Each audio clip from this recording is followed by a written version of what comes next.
Policy has been derived from the Greek word politia, which means policy or government. So in other words, policy means government only. Management is nothing but the art of getting things done through other people. Goods once sold cannot be taken back or exchanged. So that is a man-made policy or rule. So it is a rule which nobody can break in the organization. Strategic management, we have three elements, that is analysis, choice and implementation.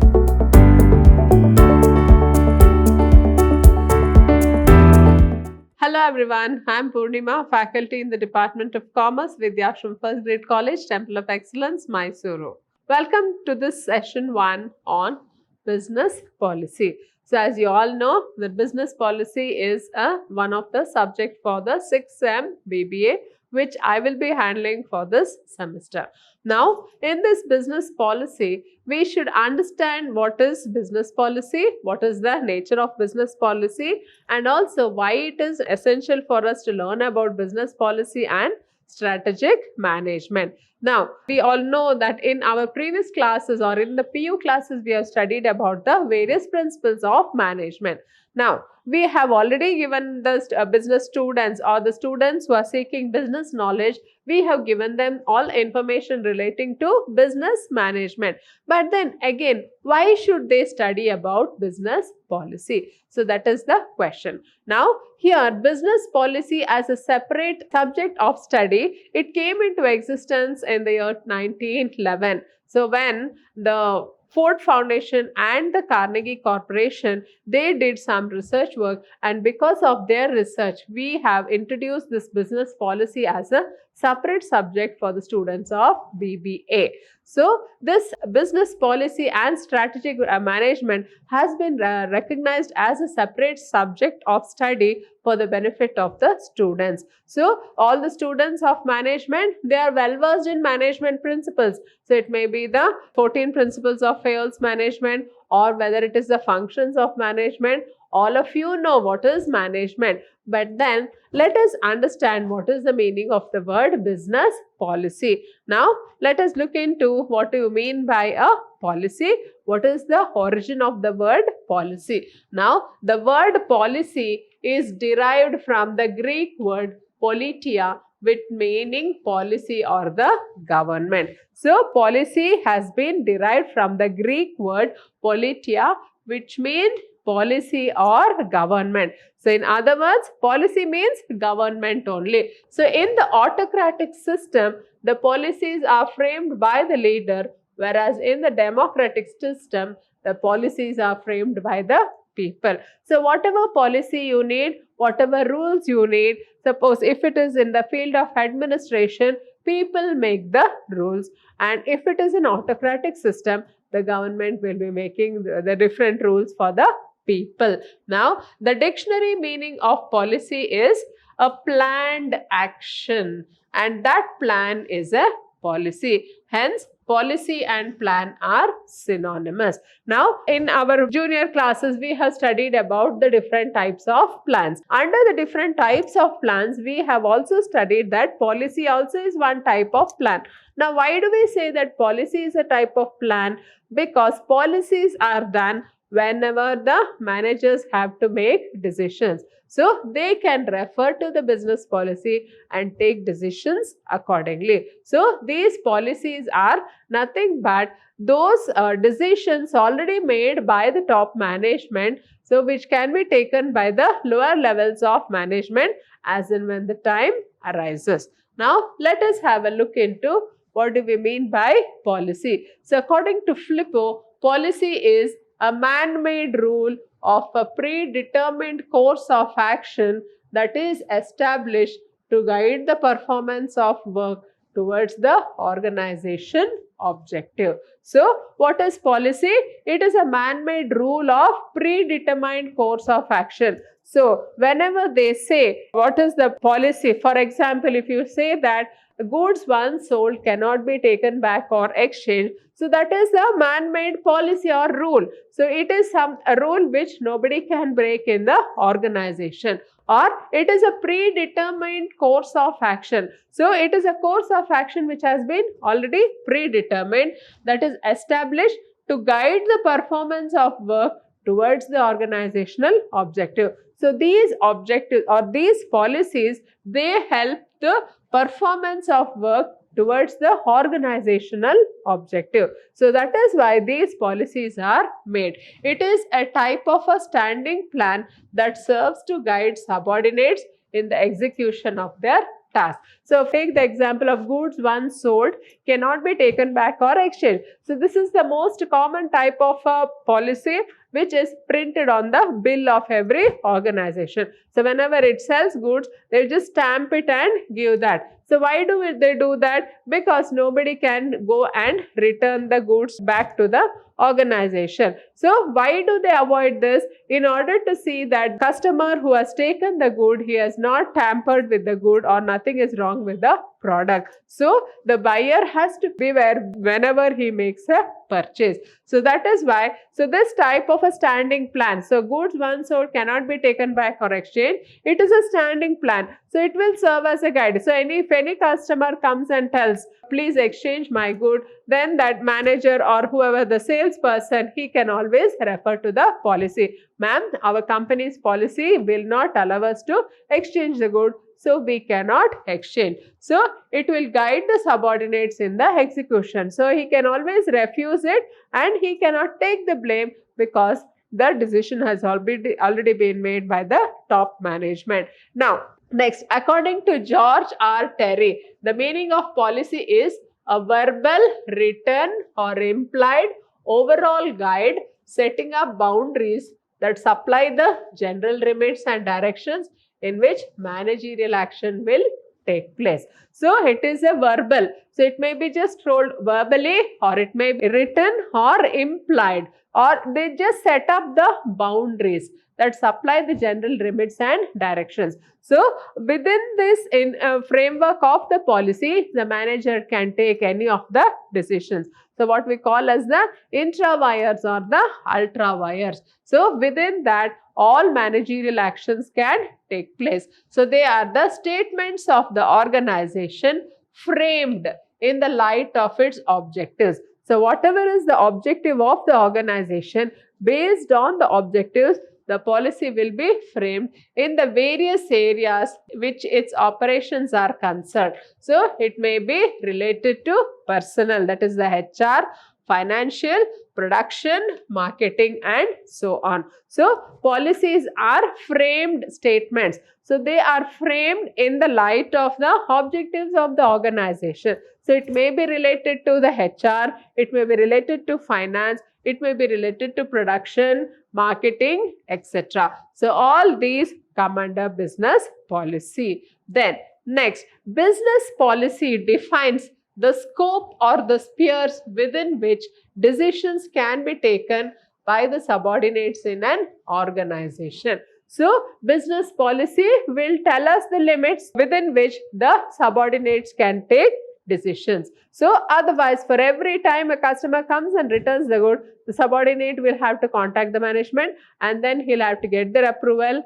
and then do. But then when you have a written policy or when you have a policy as such, so it will be easier for the subordinate to take decisions. So it permits the lower level management to deal with the problems and issues without consulting top level management every time for their decisions. So the lowest levels of management, they can take up the decisions based on the policy, because otherwise they'll have to keep on consulting the top level management. So whenever you frame a policy, it will help them or it will guide the subordinates in decision making. Next, it is the study of the function and responsibilities of senior management, the crucial problems that affect success in the total enterprise, and the decisions that determine the direction of the organization and shape its future. So business policy, what is business policy? It is the study of the function and responsibilities of senior management. So it will help us to know what is the function of the senior management and what are the responsibilities of the senior management and the problems that affect the success. So what are the crucial problems the business will face, and then what are the decisions that have to be taken in order to attain the objectives of the business. So that is why we need to have a study of the business policies. So business policies are always framed by keeping in view the objectives of the business. The problems of the policy in business, like those of the policy in public affairs, have to do with the choice of purposes, the molding of organizational identity and character, the continuous definition of what needs to be done, and the mobilization of resources for the attainment of goals in the face of competition or adverse circumstances. Now, if you look at this, the problems of policy in business. So what are the various problems of policy in business? Like those of policy in public affairs. In public, they will be having so many issues which will be bogging the people. So in order to just resolve all these issues, we have to make a policy. So in the same way, in business also, there will be lot of issues like with the choice of purposes, like the molding of the organizational identity and character and continuous definition of what needs to be done. What are the various problems the business will face and what are the decisions to be taken and how you mobilize the resources for all these decisions. So all these come under the ambit of business policy. So the business policy will tell us what is the type of personnel you have to hire, what are the type of resources you have to take, what are the type of holidays you need to have, what are the various rules you need to have. So everything will be decided by business policy. Then business policy, with its concern for the determination of the future course of action, lays down a long-term plan which the organization then follows. So it is, in other words, you can call it as a long-term plan, because based on this plan only the business will be running. So we can call it as a long-term plan because it will be deciding the future course of action. The senior management, while determining the future course of action, has a mental picture of the organization they want the company to become. So the senior management, by keeping an eye on the vision of the future, they will be just looking into the what are the kind of policy we need, so that they want to take the organization to that vision they have created.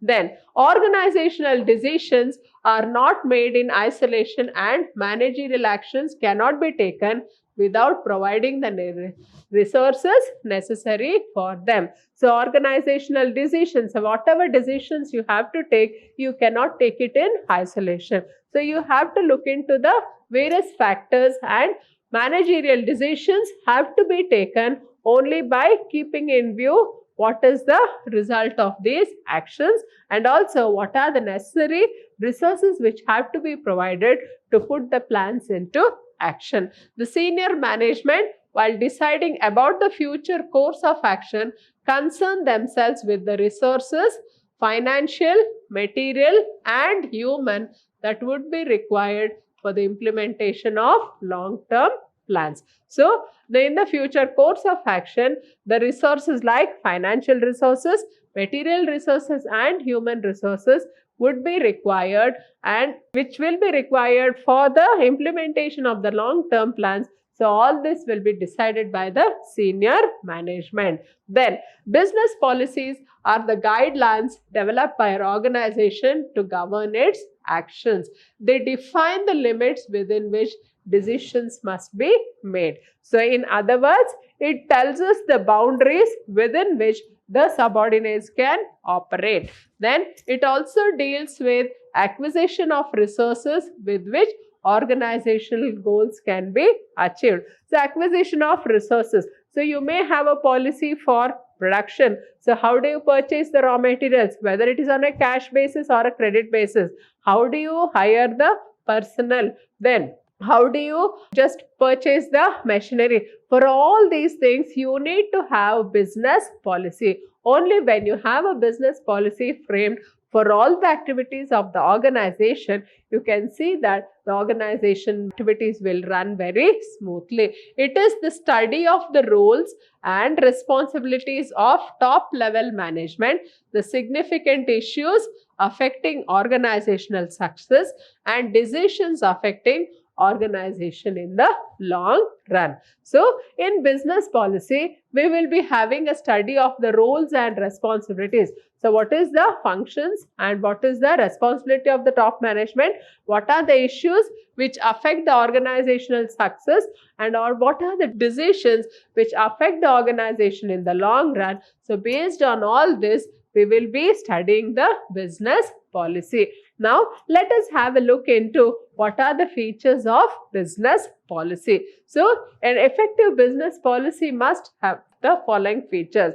First one is specific. So, what do you mean by specific? It should be specific and definite. If it is uncertain, then the implementation will become difficult. So, when I say honesty is the best policy, what does it mean? So, everybody have to be honest, or we have to be prompt in our actions. So, when I say honesty is the best policy, so you will be understanding that we have to be very prompt in our actions. So, it is something which is very clear. It tells us how we should behave and how we should act in the society. So, in this way, whenever you make a policy for the business, it should be very specific. Now, if you just tell the workers should come in the morning, so if you just tell workers should come in the morning, what will it tell? It is something which is vague. Morning means it is anything between 7 o'clock to 11 or 12 o'clock. Everything will be morning only, and the workers can come anytime. But if you tell everybody, all of you should assemble in the workplace by 8:30, then that will be very, very specific. So, you are telling the exact time within which everybody have to come. So, it has to be very, very specific. Otherwise, the implementation will become difficult. Then, second one is clear. Policy must be unambiguous. It should avoid use of jargons and connotations. There should be no misunderstanding in following the policy. So, the policy should be clear. Clear in what way? So, the meaning should be the same. When I say the goods once sold cannot be taken back or exchanged, it means that when the purchaser is making the purchase, he should be extra careful and he should look for damages, and only then he can buy the product. If he does not check and he goes home and finds that there is a damage, he cannot come and return it back. Why? Because there is a policy that goods once sold cannot be returned or exchanged, and it is very clear, and no customer, once he reads that, he will not go back for an exchange or return of that product. So, then it should also avoid use of jargons and connotations. So, whenever we make policy, we should not use jargons and connotations. So, what is this jargons? So, jargons are those words which are exclusive for a particular discipline. For example, in commerce, we have drawings. So, what do we mean by drawings? Drawings is nothing but the goods or money withdrawn by the proprietor from his business. But in common language, drawing means a painting or something. So, these kind of words, when we use as a business policy, it will create the policy, it will make the policy unambiguous. So, we should avoid such words. Then, third one is reliable or uniform. Policy must be uniform enough so that it can be efficiently followed by the subordinates. So, it must be uniform enough. So, the policy should be the same for everybody. It should be followed efficiently by the subordinates. The next one is appropriate. Policy should be appropriate to the present organizational goal. So, whatever is the organizational goal, it should be appropriate to that goal. So, it should support that goal. Then, it should be simple and easily understood by all in the organization. So, whenever we make a policy, we should see that all the employees of the organization, they understand the meaning of the policy. So it should not be something which is very complex that some of them don't understand. So it should be understood by all. Then the sixth one is inclusive, comprehensive. In order to have a wide scope, a policy must be comprehensive. So it should include everything. Only then we can call it as a policy. Then the next feature of business policy is flexibility. Now let us see this. Now here, business should be flexible in operation or application. It does not imply that a policy should be altered always, but it should be wide in scope so as to ensure that the line managers use them in repetitive and routine scenarios. So it does not imply that the policy should be altered always. So flexibility is something which is flexible, that which is subject to change.